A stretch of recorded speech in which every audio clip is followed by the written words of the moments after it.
Hello, and welcome to this episode of Crystal Clear. Today, I have a wonderful guest on with us, Mr. Don Reed Simmons. Don is recognized as a mystic, visionary, meditation teacher, sound therapy teacher, hypnotherapist, and shamanic practitioner.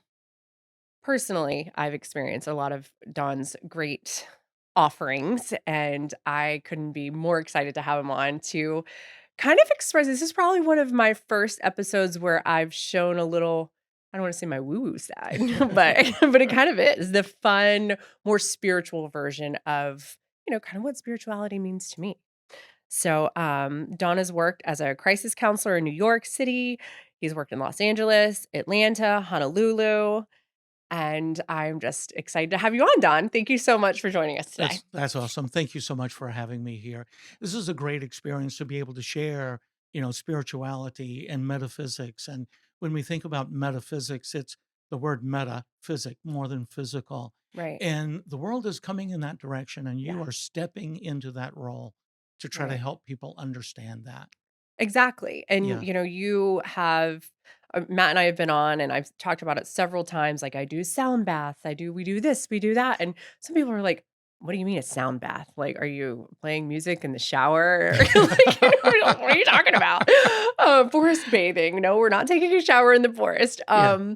so and it's become, like, one of our regular date days is, Yeah. we've tried to revamp life, and one of our regular date days is coming to see you for Yeah. the shamanic clearing at the Om Shop here in town, but you also have your own, business and things that you're doing. And so Yeah. if you could just really kind of explain what your current kind of scheme of life looks like what is it that you're currently up to?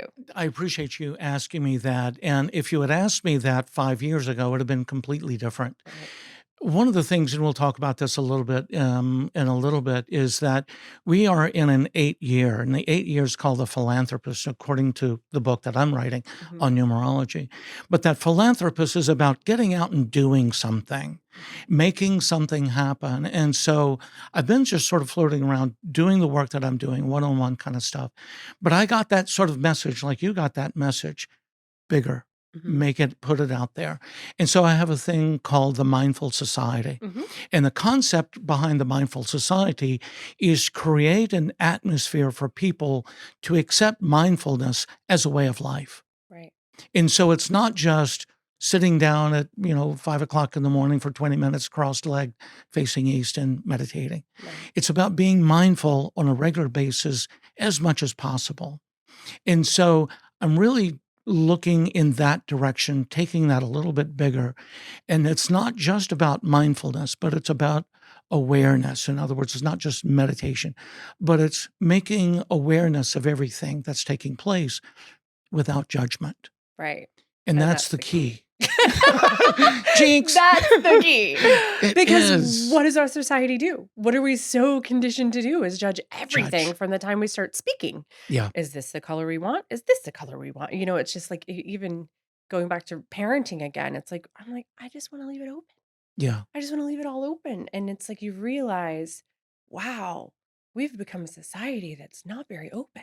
No. So I No. actually am a member of your society. So I, am very honored to be a part of that journey Yeah. with you. And I mean, this has really just been the past couple years that I've been more into this. Like I've always taken long walks and done things like that. And I was always one of those people that are like, I can't sit still long enough to meditate. And people don't really realize what meditation truly is. Right. It's really just calming your mind Yeah. and being in your body and Yeah. being present Yeah. and not I, going back and forth.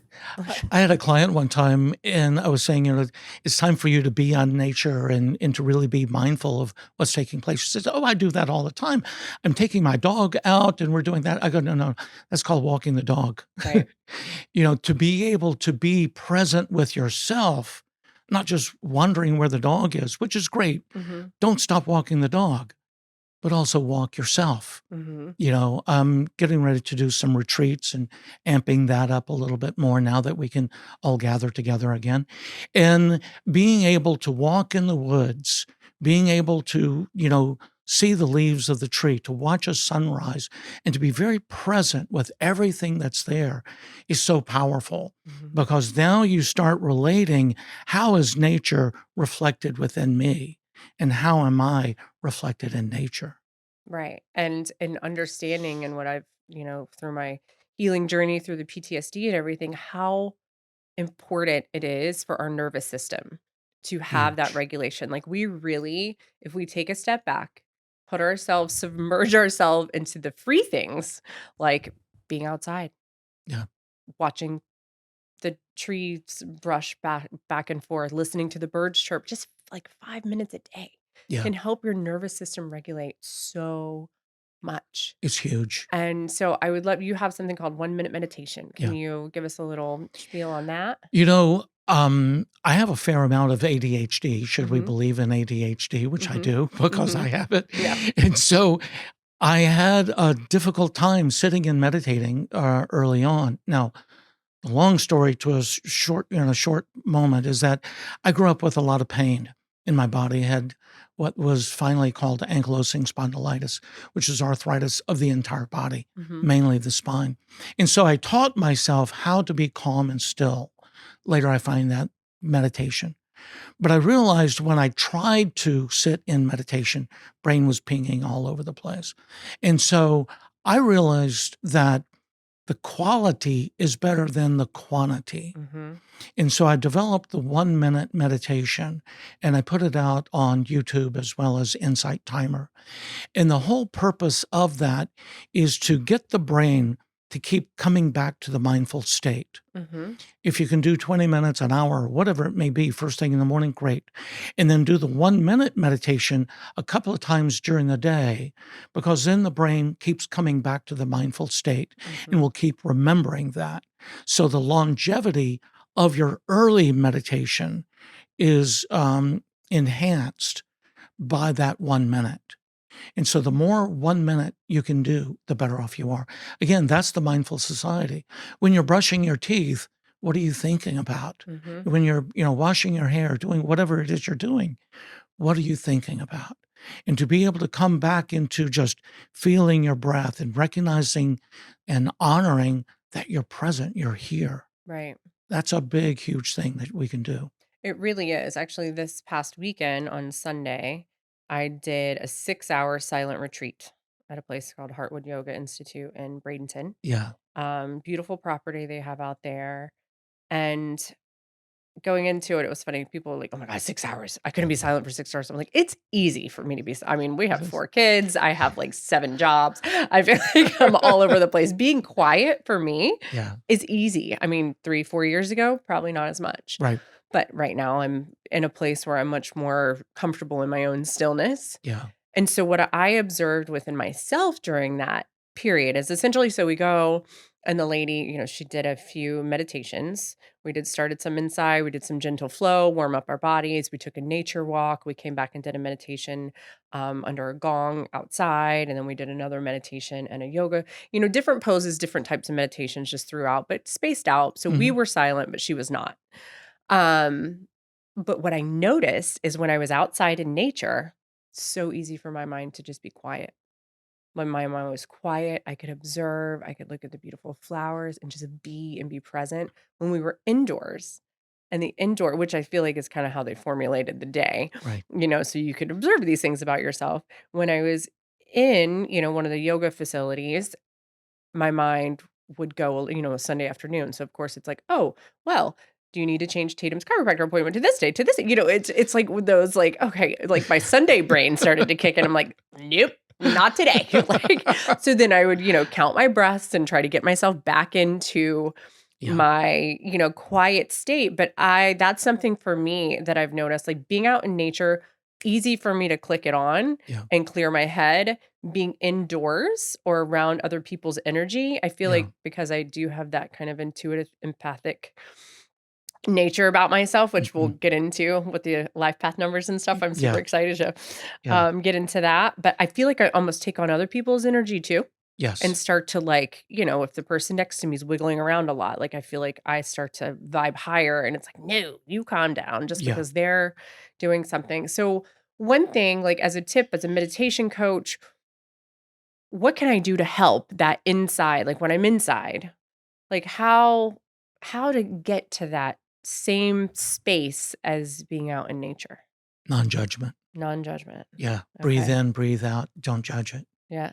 And so it's a practice though. And Yeah. that's why the 1 minute meditation is so important, Mhm. because the more you practice, the better off you are, even if you're practicing 1 minute at a time. Right. Because the brain, there's a difference between the brain and the mind. Right. And the brain wants to keep you safe regardless of what hell it's putting you through. Right.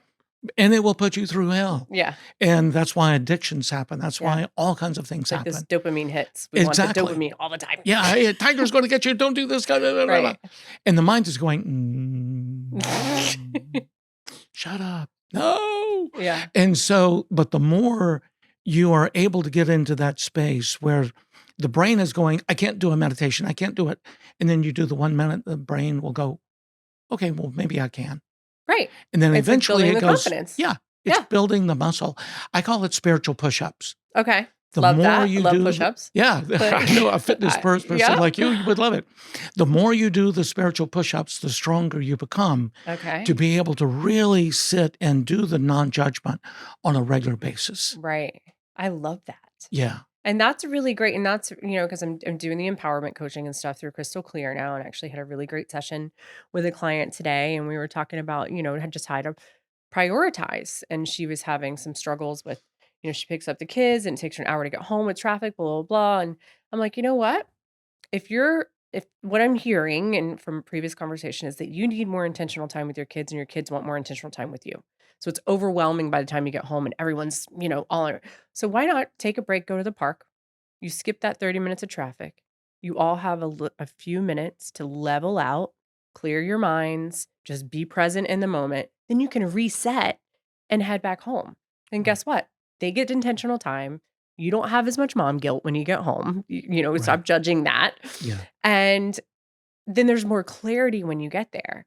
So it's like we can do that not just in our mind, but in our actions with, I feel like we're just, a society that goes, goes, goes, but it's okay to take breaks. And I feel like, our generation is really owning that more. Mhm. And we're kind of getting over that. We always have to be busy all the time. Right. And Right. like you said, we're getting to that metaphysical, and then there's really like an uprising of that, which I think is really great. And it's not that masculine, we're going to push through, we're going to work Right. hard. Success is, the busier you are and wear yourself out and all the things. Yeah, absolutely. So, And, to jump around a little bit, that when we come back to numerology, for mhm, example, um, for the last, 1,000 years, we went from the year 1000 to the year 1999. mhm, And it was starting with the number one, which is the number one is all about masculine energy, get, make, mhm, conquer. And that time frame, we did make a lot. We conquered a lot. right.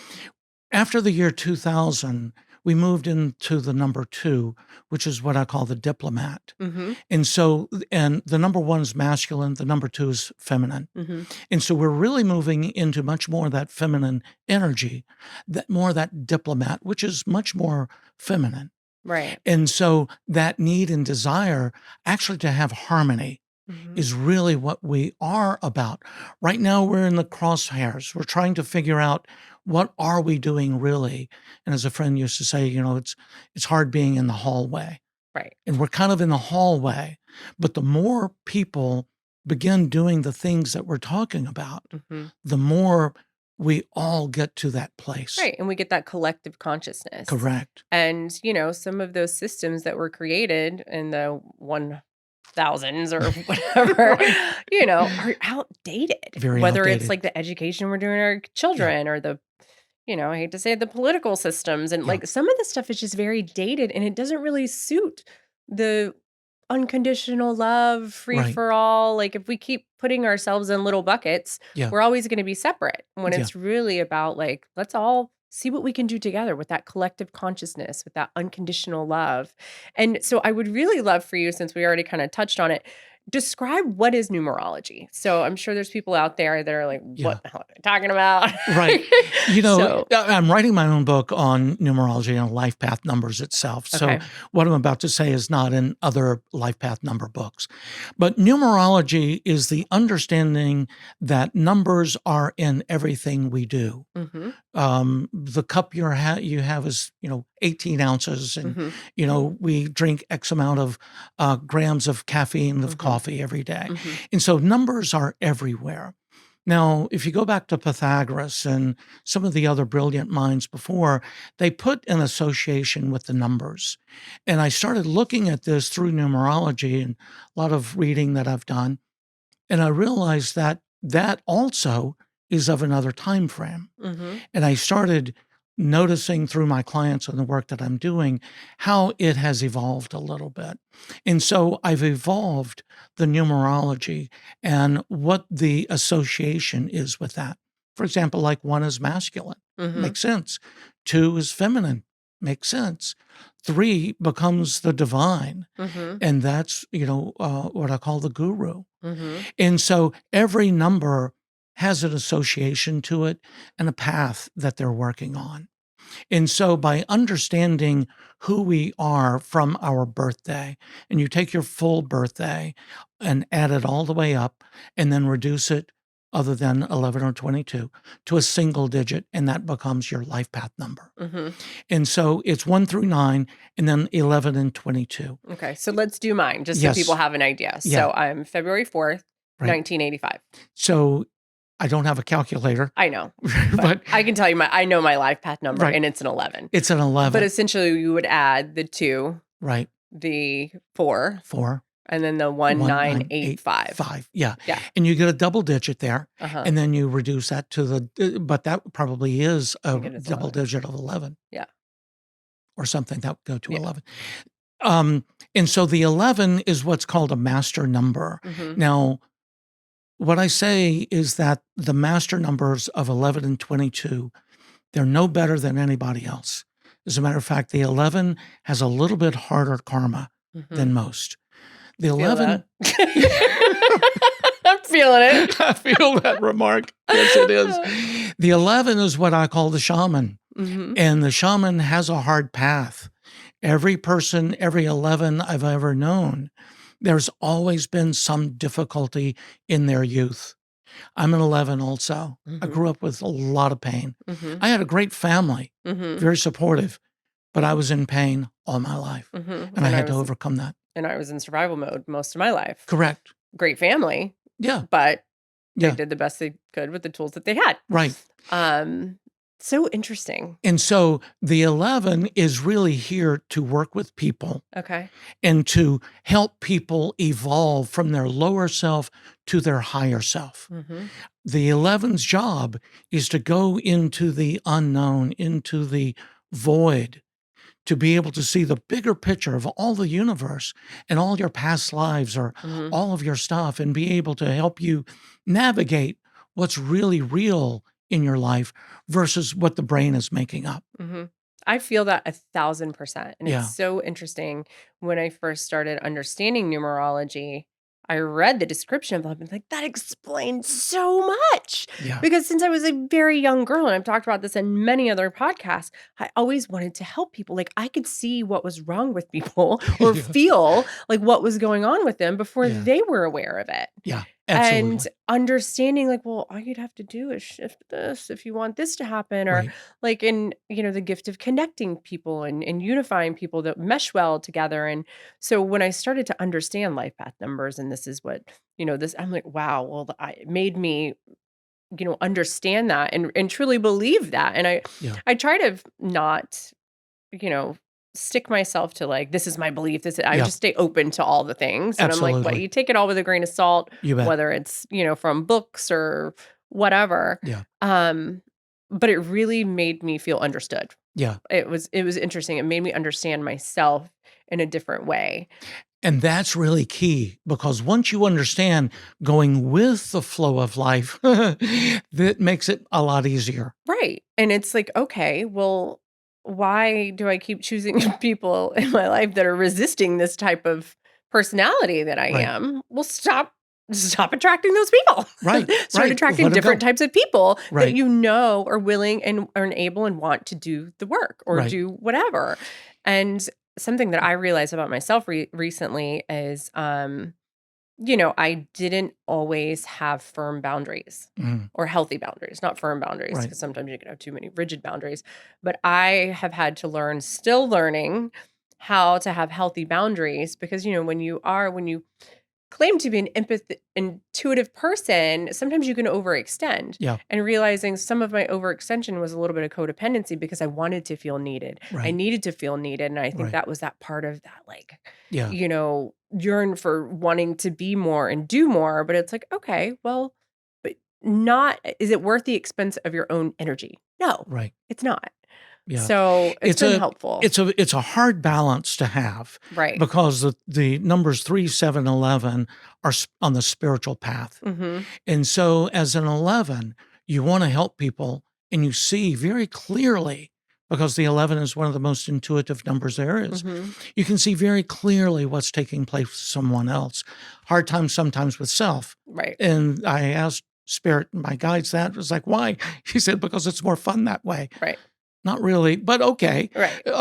But you when you see something that you know that will help someone, you want to help. Right. It's inherent with who you are. Right. But for an 11, it's really important to recognize you're not here to hold on to anything. Right. And that's been my biggest thing is learning how Right. to let go. And that's the boundary issue, Right. Exactly. letting go. Letting go. And that's Yeah. the key. I really actually, especially I did a full moon retreat this Saturday before my Yeah. silent retreat on Sunday. And it was all about release, letting go. And I really try to, especially during the full moon every month, do a really good release meditation, let it go, burn it, whatever I need to do. Yeah. Um, so that's been helpful for me and just understanding that it's not our responsibility to hold on to stuff and that we Right. create the thoughts, right? It goes back to the meditation, like Yeah. understanding and having the awareness that we're creating that whatever it is going on Mhm. in our noggins. Yeah. Yeah. Right, right. Like we have the ability, but we also, it's really the only thing we truly have control over are our thoughts. Exactly. That's the only thing. I was talking to Yeah. a girlfriend about that this morning. I think the only thing we have control over are our thoughts. So Right. what are you going to do about that? And one of the more powerful parts about mindfulness is Mhm. that as soon as you become aware of what that thought is, you don't even have to change it. The key is to understand what it is Mhm. and is it helpful or not? Right.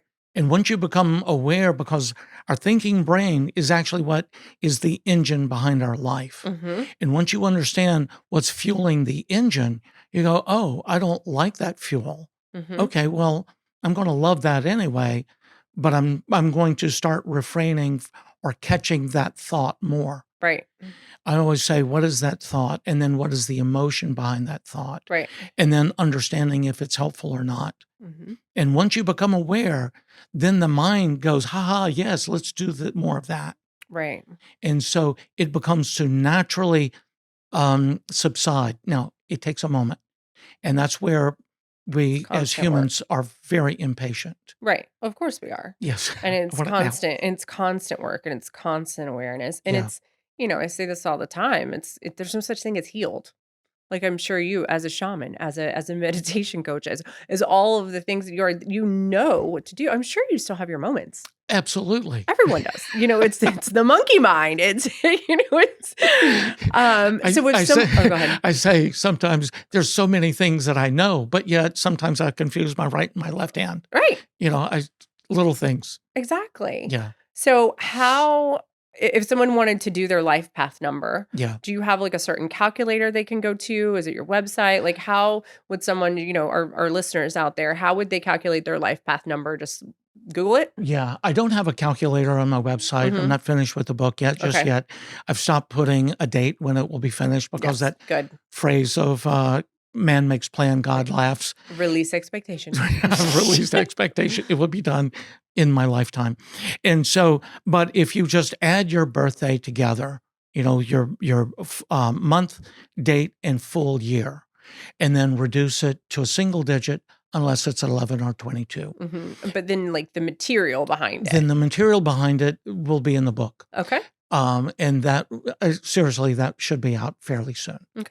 Um, Awesome. And what's the book going to be called? Have you it's named it called yet? Live Your Life Path. Live Your Life Path. Yeah. Love it. Because once you understand who you are and you begin living that part of yourself, it really does get a lot easier. Mhm. Some years ago, I have a ministership, and I was marrying someone, Mhm. and I always required each individual came in, and then we came together as a team. And I would do life path numbers with everybody, and they would go, "Yeah, yeah, yeah, that really is much me." And then when we came together, they would say, "Well, that's not what I thought who you were." Mhm. "Oh, no, that's really who I am." Mhm. And so there's been a couple of people that decided not to get married Interesting. because they realized, when you first start dating, you're gonna put on your best face. Right. You're not gonna show You need the everything. representative. Yeah. Well, But and I mean, and it changes over time. Like Matt it and I does. actually renewed our vows on our 5 year. I was like, we should do this every 5 years because Yeah. we're completely different people 5 years, Absolutely. every 5 years. Absolutely. And you have to make that choice. So actually, he and I are doing a podcast this weekend. You have to make that choice to grow and change with each other. Once you're mindful of your growth, Right. your change, still living who you are, Hmm. you're good to go. Right. And honoring that other person. So I think that's the Absolutely. biggest thing in relationships with all of this. And even your parents, like, like the relationships you have with your family members, Yeah. honoring them for them and just Yeah. sticking with your own vibe. Yeah. So I'm actually curious. So tell me a little bit about you mentioned your childhood. How did your career start? How did you get into all of this work? I'm very curious. Like, what was your kind of life shift into this? You know, to go back, I was born and raised on a farm Okay. and, with horses and cows and things like that. My first sound experience actually was the sound of a cow. Mm-hmm. That mooing cow really resonates within the soul Mm-hmm. when you're really with that. And so I always knew that nature, animals, creation was a major part of who I was.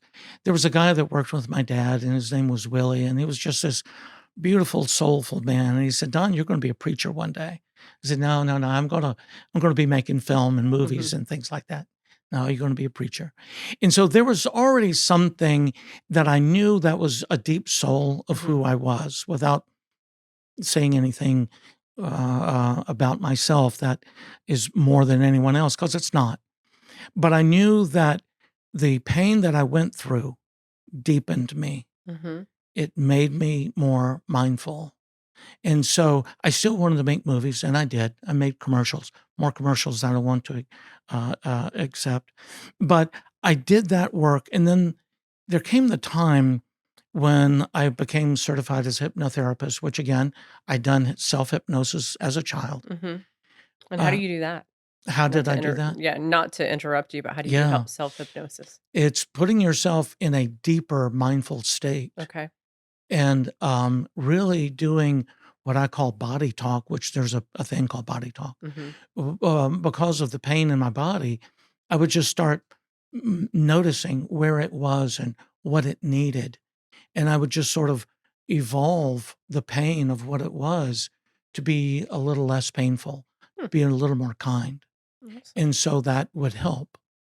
And so there was a point in time when I was actually, I remember it very well. I was doing a Budweiser commercial Mm-hmm. with Spuds MacKenzie. It was an Mm-hmm. old quality film commercial, and I remember looking at Spuds MacKenzie on the ice. He was a hockey player, and I thought, "What is this for? Right. What is this really about?" And there are so many other things that I could be doing that actually fulfill my soul more. Right. It took another few years, but then I transitioned out. Right. And I started doing psychic readings. A person that I knew taught me palmistry, and so I Mm-hmm. did palmistry, did past life regression work, studied with John Kabat-Zinn in meditation, studied with Dr. Brian Weiss in past life regression. And it just sort of was this natural thing. Now, I'll take it back also to 1976, before any of that started happening. I was in Hawaii and I was scuba diving. Mm-hmm. Now, because of the pain, I have limited mobility in my shoulders Mm-hmm. and limited strength. And I was diving and I was getting out of the water on this lava rock, and I couldn't get up. The waves kept coming in, pushing me against the rock, pushing me against the rock. And I knew if something didn't happen, that could be the end of me. Mm-hmm. And I had to get to that place where I said, okay, if that's it, that's it. And at that time, boom, all of a sudden, I was yanked up and put on the rock. My brother, who was my dive partner, wasn't around, so it wasn't him. And I even asked him about it later. I said, "No." So I recognized something changed in that moment. About 10 years later, I was writing and I felt this energy behind me, and it was a spirit guide from Hawaii Mhm. and said, "You remember that moment?" I said, "Oh, yeah, I do." He said, "That was me that saved you. Now it's time to get busy. I'm going to teach you the way of the shaman." Hmm. And I was like, "Yeah, I'm making film. I don't really, I don't have time for that." He said, "No, no, you do. And that's your path." And so I kept doing film, but at the same time, I recognized everything that I was going through pushed me in one direction or the other. That was teaching me more about humanity, myself, and the nature of humans. Mhm. And so I started following this Hawaiian shaman, which actually it's not I'm not a Hawaiian shaman, Mhm. but the my guy just happened to be Hawaiian, but it's global shamanism because Mhm. I've talked to a lot of people, and the things that I was taught shamanically by this guide happens with all cultures, just called Right. different names. And now can you explain to some listeners, because some people are probably clueless, what a shaman is? A shaman is actually a technically a priest, Okay. but it's one who helps another person evolve Mhm. from their illness, from their short-sightedness, from their ego, from all things. Mhm. And so the shaman is thought of as an empty vessel. Our job is to not be attached to anything and to help another person through spirit, through source, through nature, help another person find themselves. Right. In addition to help those who, for example, who have passed away, Right. find their new path in another way. Mhm. A very quick story. I was working with someone in Atlanta, and she was born on a reservation. Mhm. And I was just starting to teach shamanism. She said, "Yeah, I can't call myself a shaman, even though I've done that path." I said, "Well, it's a word. Who are you to say if somebody says that?" She said, "Yeah, but I just can't do it." I said, "Okay, well, to each his own." She came back to me about a month later. She says, "I can't believe you said that to me." I said, "What?" She said, "I went to get my hair done, and my hairdresser said, 'So what do you do?' She said, 'Well, I help people evolve.'" And she says, "Oh, you're a shaman." And she realized she couldn't say no Right. because that person understood shaman, and it helped her in that moment to evolve from herself. I love that. I know. And I love it because it's not tied to any religion. It's just very open Yeah, spiritual practice, yeah, and it's accepting of everyone, yeah, no matter where you were born, because let's face it, demographics do affect your culture and your upbringing and your conditioning and yeah, all the things you're exposed to. And so it's really understanding exactly everything that you've just described has really allowed me to allow spirituality back in my life yeah, because I was raised, my grandmother was Native American, so she's very open spirit to things. And, I think at one point in time, they went to church and they had some things happen to my father when he was young by a pastor. Like, there was some yeah. stuff there. So, but she was always very spiritual and always kept it open. She always Mhm. taught me about guides and angels and just trust it. My father died when I was very young. So she always just, like he's guiding you. He's, just understand you're guided, you're protected. And I always felt it. Like I Yeah. always felt it and I always felt protected. And even my craziest days, I think I probably got a little cocky with it for a while, We but all I did. calmed down. Right. Um, so for me though, like my mom, she had a kind of a troubled life when I was younger, but she would come in and get baptized and go to church and then think everything was going to be okay. And so I really struggled with organized religion Yeah, with like, okay, just because you come and go to church doesn't make you a great person. yeah, Like you're right. you're you're not living this life and you don't understand how you make me feel. So I really kind of shut it down and I was like, I'm not going to be any part of that. And Yeah, again, I had a tendency to set some rigid boundaries on myself, which I've learned to let go of. Um, so for me, coming into this space where it's just open and it's not tied to anything, I think Jesus was an awesome dude. I think Buddha was an awesome dude. I love and respect all the different practices out there for what they are. And I've never in my whole life understood why we can't all just get along. Right. Like, isn't it all about the unconditional love and helping you find the evolution of your own being? And I think that when it comes down to it, and I haven't read all the books, to be honest, from all the different Mhm. practices, but I feel like in their core, that's the message. It is. It really is. I did a documentary many years ago called um, Mystic Places, Mystic Lands. And it was not mine. I was just hired to be on it. And I studied all of the religions. And Mhm. the main tenet of every religion there is, is do unto others as you would have them do unto you. Right, And so if we can follow that tenet, we're doing it. right, We're really doing it. right. And my job, for example, in shamanism, is to take the mystery away, Mhm.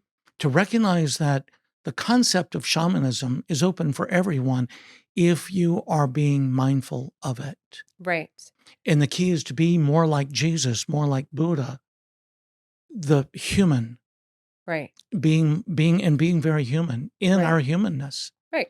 you know, And with the with non-judgment. the And I non-judgment. think that's the one thing I always struggled with is when I went to different churches and stuff, I was like, I feel like I'm going to hell. Yeah. Why do I feel like I'm being judged? Like, Yeah. you Yeah. know? And I was like, "Oh my God," it Yeah. terrified me. It Yeah. always terrified me. And maybe I was going to the wrong ones, but I'm like, I don't think you should feel this way when you leave. And Right. now that I've just been open and so I get that sometimes. I get some people ask, like, well, isn't that like witchcraft? And I'm like, no, Yeah. it's not like sound healing and sound therapy, which I want to get into next. Yeah. I love it, and it's more about the frequency of the body and, like, the Yeah. the ability for it to heal, and I definitely want you to explain that, but And by the way, the 11 is not a joiner, just no. like the 3. The Yeah, 3 and the 11s really don't join a whole lot, so yeah, your church really is nature, right. you Oh, know? 100%. Yeah, I've felt that since I was a yeah. yeah. And there are those, though, that really need that church, that Right. organization, and that's fantastic, Yeah, you know? 100%. Finding the right place with the right, attitude of yourself and how it meshes with others. It's Exactly, important. and I think that that's just something and I hope we get there one day that we can just all love and appreciate about each other. And I think because we're moving into that too, we Yeah. are in that 2 energy. We are becoming more of that. It's Yeah, just gonna I take think time. so, and I feel it, like, Yeah, even, I have some friends that have made some life transitions, and, yeah, it's really beautiful to see just the open-mindedness and just yeah, the more of the open, like, inclusive type, yeah. And mentalities. even, for example, the Christian religions, which I was born and raised in Mhm, the Christian religion, and I'm totally good with that. But even the churches are becoming a little looser mhm, with as opposed to the dogma right. that was there. Right, and I It's think now that's important, it's more merging. inclusive, like we Yeah, said, more inclusive, yeah, and I think that's fantastic. yeah, So, we touched on it for a second, the sound healing and how Matt and I go to your we actually did for my birthday retreat, you came and did a sound bath for my girlfriends and, yeah. you do the shamanic clearing, which is one of our favorite things to do with you at Om Shop. So explain to us a little bit about what are those? What is it? What does it do to your body? What are the benefits Yeah. of sound You and the know, instruments used? the everything is frequency and vibration, Mhm. including the muscles, the bones, the organs, our thoughts. Right. And so if you recognize that everything is frequency and vibration, when you go out on the road or you have a hard conversation with someone, the frequency and vibration of yourself gets off. Mhm. And so, what we do from a shamanic clearing or sound bath or something like that is that we are incorporating what I would think of as perfect sound, knowing that there's no such thing as perfection. Right. But there is this tuning of the body coming from an external source, be it from your voice, from a tuning fork or a gong or a bell or bowl or whatever it may be, that then attunes with the body and then brings it back to harmony. Mhm. And so, really, what we're doing is using sound frequency and vibration that is of perfection. and going to another sound frequency and vibration that is out of harmony Mhm. and making that happen. If you think about an orchestra, you go in and before the orchestra performs, they tune up. Mhm. And generally it's the oboe that makes I can't remember what note it is. I think it's the A or C or something. But they tune to the oboe. And all of the instruments then are in tune. Mhm. Same thing with our body. Mhm. And so if you recognize one of the things that I do, for example, is when I do a session, the first thing I do is I play 3 notes on the flute, and it's very sustained note, and it's of the heart chakra. Mhm. And so that's just sort of opening up that space of the heart, as well as sort of opening up the celestial choir, the Right. angels and guides Mhm. to be invited in. The flute has such a haunting sound to it. Oh, I'm like, it's the one it, like, penetrates my Yeah, soul. I love it. I feel like, I don't know, especially like almost like the Native American flute yeah. takes me, I feel like I've, like, lived that for lifetimes. And that probably is because of Right. lifetimes in Right. that way. And so when Same with you start bagpipes. moving bagpipes, you Yeah, like the I don't know bagpipes? why. They make me cry, actually. It does every It does. time. It's like, Yeah. like, you hear Amazing Grace on a bagpipe, I'm like, Oh, "Ugh." I Sorry. cry going to think about it. But the sound really literally goes into the body, Yeah. and the body being out of tune tunes up. And so the more you do this work, the more in tune your body becomes. Now, getting sound work is very similar to, like, getting a massage or acupuncture or Mhm. anything like that. It's not one and done, you're good forever Mhm. because we live a life. Right. And so it's something that, I urge people to get a tuning fork, Mhm. because that's your medicine cabinet that helps you tune up, or a singing bowl or a Himalayan bowl that will help you remember what you're supposed to be Mhm. without using the word supposed to. Yeah, and they're great for meditation too. Yeah. Like, I love the Tibetan sound bowls and the crystal bowls, and I'm getting a little bit more into that with my personal practice. Yeah. And you mentioned chakras in the heart chakra. So I just want to quickly, there are very many, but we really hone in on 7 different ones. Correct. So, starting with your root, which is at the base of your spine, that is like your safety and security. And please Yeah. tune in on any of these. Yeah. Your safety, you're grounded, like how grounded you are in your nature and Yeah. stability of your life. And I call that the infant, The infant. little Okay. baby. Yeah. Okay.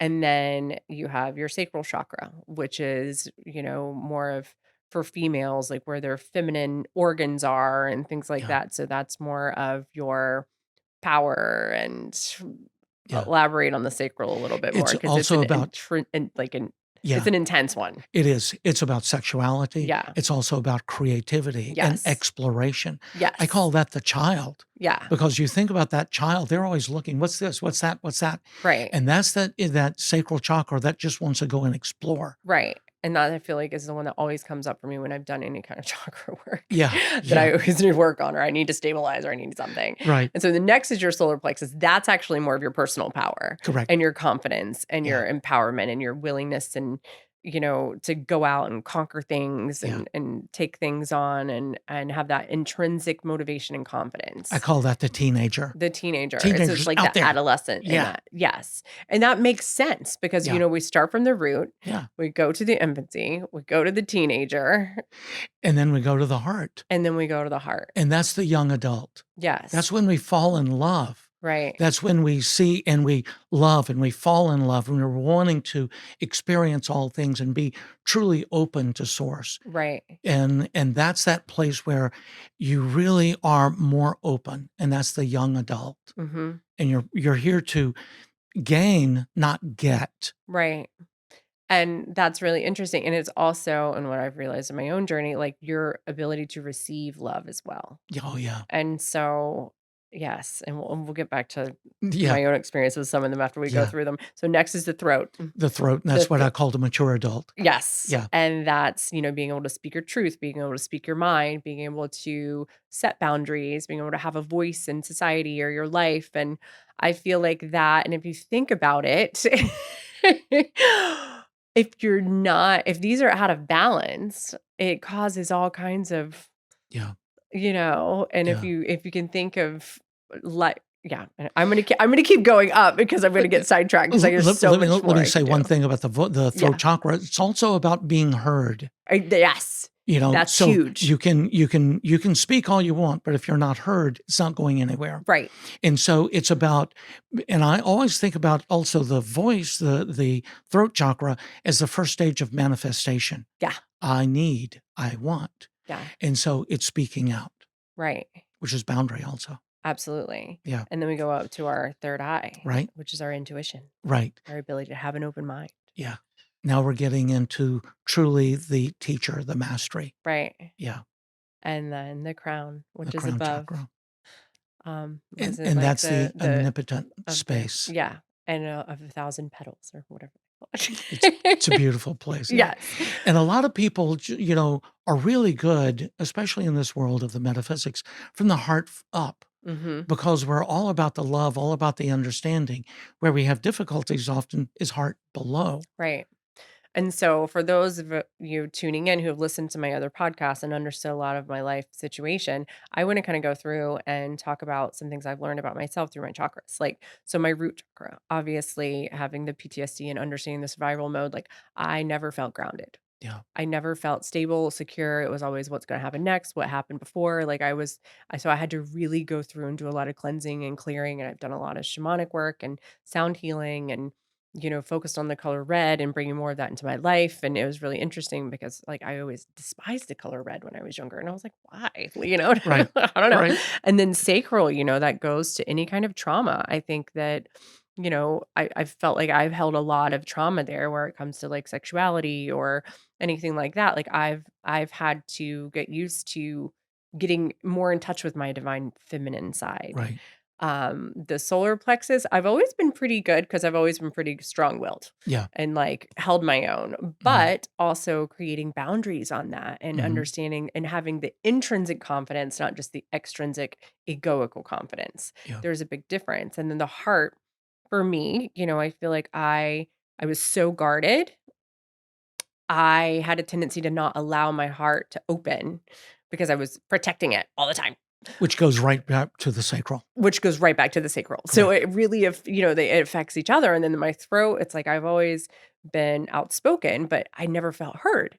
So I Yeah, remember, like, a good 3 times a year, I go through laryngitis or I lose my yeah, voice, and it's like I'm either overworking it or I'm not being heard. And it's just really interesting how it's all balanced out. Third eye, I've always felt super intuitive.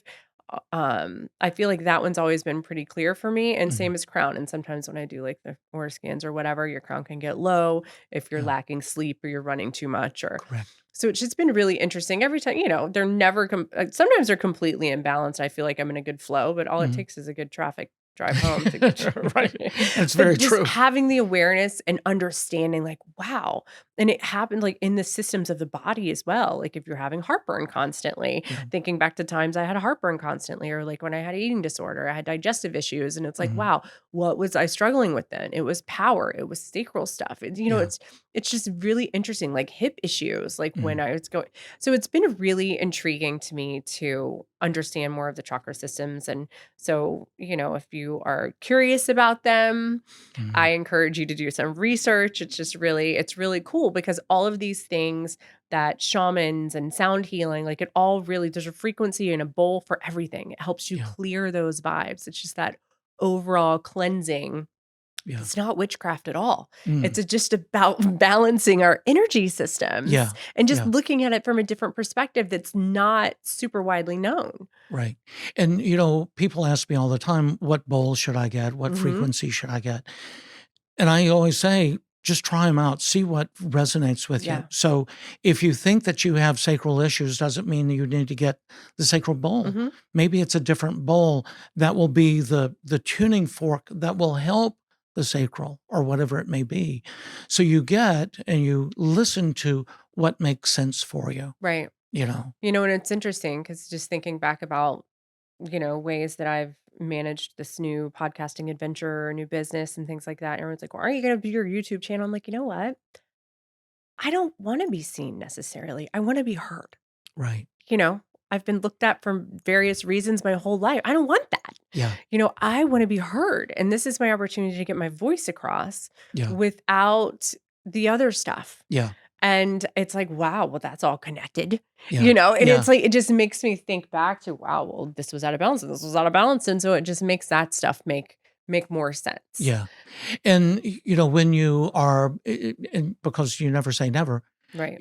all of these things begin to evolve even Right. more. Exactly. And like, And who's to say? Maybe one day I have a whole thing. But yeah, right now, I feel like in the yeah, beginning stages, that's not my path. yeah. And I think that's a perfect place for you, Right. you know, And so when the do time is that. right, if the time is right, it'll be right. Right, right. So In the meantime, use your voice, exactly. you know, And that's just it. And and that's be one thing as heard. a parent, I'm really trying to encourage my children. Like, Yeah, speak your truth. yeah, It's not old school society. Children should yeah, be seen and not heard. Like, yeah, I want you to use your voice now because yeah. it's going to save you in the long run. It It's going to save certainly all will. of us in the long run. Yeah.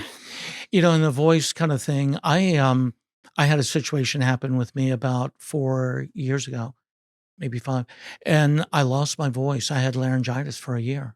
Oh, wow. A year, and it completely changed my voice. I used to be a singer. I was a disc jockey. I had a quote unquote golden voice. And now my voice is completely different. That's And interesting. I've had to go through so much rewiring of my own brain that even now, as I'm sitting here talking to you, I'm going, it's not what it used to be. And I Yeah. keep judging myself. I go, Uh, oh, stop, Don, stop. I feel like you have a This very is where it soothing is. voice. Oh, thank you. I'll keep whispering then. Yeah, yeah, I mean, especially in your clearings and stuff, it's really Yeah. great. Yeah, I yeah. mean, you don't wanna yell at people. No, I feel like I have no. a loud voice, but, um, Mm, it's all very intriguing, yeah, and so if our listeners want to connect with you outside of here, if they're intrigued by your work, if they're if they wanna learn more about numerology, if they wanna learn more about meditations, like, how can we find you? Where are you out there? so, I use the name Don Reed Simmons, and Mhm. it's donreedsimmons.com. Funny story, when I first got into this, I was thinking, "Okay, I need my website." I was gonna get Don Simmons because that's what I'm known as. But it was owned by a hockey player that sells hockey gear, Okay. and I thought, "Okay, hockey is the number 3 sport in the world. There's no way I'm gonna compete with that," so it's donreedsimmons.com. I just started a Substack. Are you Mhm. familiar with Substack? Mm-mm. And so it's a way of, getting word out through writing, through a podcast, and eventually a podcast will probably come up. Mhm. So it's, Don Reed Simmons the Mindful Society Mhm. /Substack. Okay. And so the mindfulsociety.com is also another place. Okay. And so I'm looking at how the Mindful Society begins doing more retreats, more gatherings. And then Don Reed Simmons, more personal sessions and Okay. one on one kind of I things. like that, and I like the separation because it Yeah. also, like, if you wanna do one thing or you another, it's nice to have that separation for yourself as Yeah. well. So Yeah. tell us about this retreat. You said you have something big coming up, a retreat. Are you willing to share info? I'm doing a retreat. I've done a retreat in the mountains of North Georgia. Mhm. North Carolina, in Highlands, North Oh, I Carolina. love Highlands. So we're going back to Highlands. It's a Okay. beautiful place. It's Yes. rustic without being in a tent. Yeah. So we're going there again. It's going to be in October, and then I'm making plans to go out of the country. Also, I want to go to El Salvador, and I Okay. want to go to the Bahamas, Oh, and nice. also want to go to the area of Colorado, like Crestone or somewhere like that. Oh, And beautiful. so I want to start increasing the gathering of Right. people, And the community, because that's the key to it, community. is creating that community. It is. So what is in store for these people that register for your retreats? Kinda give us a lay of the land for, I mean, I'm sure they all vary Yeah, depending on and it will geographics. vary a little bit, but the principal part of it will be getting back to yourself through nature, Mhm. and within that is meditation, Mhm. but also, for example, I'm teaching, um, creating your own tarot deck from nature, Oh, and cool. so for the first day, it was a 3-day workshop. So for the first day and a half, you're picking up things of nature that just sort of come to you. Here's a stick, here's an acorn, here's a leaf, here's Mhm. a whatever it may be, here's a rock. And you put those together. And then at the end, you do a reading for someone using nature and what it means to you to see metaphorically what comes up for another person. Mhm. So once again, it's getting back to yourself through nature. Mhm. So those kinds of things will happen. I'll also do a past life regression, Okay. and we'll do shamanic journeys through a bonfire at night, Love that. and so it's again coming back to yourself within a group experience. Yeah. The bonfires at night have been just absolutely amazing because every time there's always some new energy that comes out. Mhm. I'll be drumming and all of a sudden I'll hear some wild animal creature sound that's nowhere near where we are, Right. but it's definitely there. Yeah. And so it's understanding that we're not alone in the universe. Right. And even though we are within ourself, we are all interconnected, or as Thich Nhat Hanh says, all interbeing with each other. That's And so that amazing. interbeing is another part, another aspect of the retreat, to see how we are with each other and yet completely individual within ourselves. I love that. I know, right? And I would love to join one of those retreats sometime. So I'll have to, Love it. yes, I'll Yes. have to stay posted and keep track of when you're doing what Yeah, and I'm excited I for put it. out an email, not very often. Mhm. My friend who's a marketing guy says, "Remember to talk about what you do and where they Right. can find you." I'm like, "Oh yeah, right, right, right." But he said something. I said something. I have a degree in journalism. My teacher used to say, "ABC, always be curious." Mhm. And then I said to him, "It's like, oh, it's ABM, always be marketing." Mhm. And he said, "No, it's SIR." Um, share important information, share important resources. Oh, I like that. I do too. Yeah. And so I put out a newsletter, not as often as other people would like me to. Right. Well, and that's okay though. I think Yeah, there's something to that and it's more yeah, gravitating. Like if I it get is. something, every 2 days, I'm not going to read it. Not If going I to read get it. something every other week, I'm more likely to click on it and read it. Yeah, So, yeah, yeah, so I'm looking and as obviously a member of the Mindful Society, I get those emails. yeah, So, I'm looking forward to maybe getting a group together and coming to one of your retreats and you absolutely. do them locally too, which is Yeah, great. So you yeah, did one for my girlfriends and I, you did one for another friend, a private one at our home. yeah, So yeah. I encourage everyone just be curious. Like we said, be curious, Be try curious. something new. Yeah, And if you're local to Sarasota, or I don't know, do you travel to do this work? a lot. Okay, Yeah, awesome. a lot. So, and I'll link your website and stuff like Perfect. that and Thank everything you. so people can find you. Yeah, yeah, yeah. And it was just an honor to, It was. talk to you in a different capacity. I feel like I talked to you and we connect on different levels. So this was a I lot know. of It was a fun. lot of fun. Thank you. And thank you Yes. for doing what you're doing, Oh, thank you. stepping up into the power of the more than physical world. Right. And that's important for the whole world. Right. I Good for think so you. too. And it feels good. Yeah, it So does. Thank thanks so you. much, Don. Thank you, Crystal.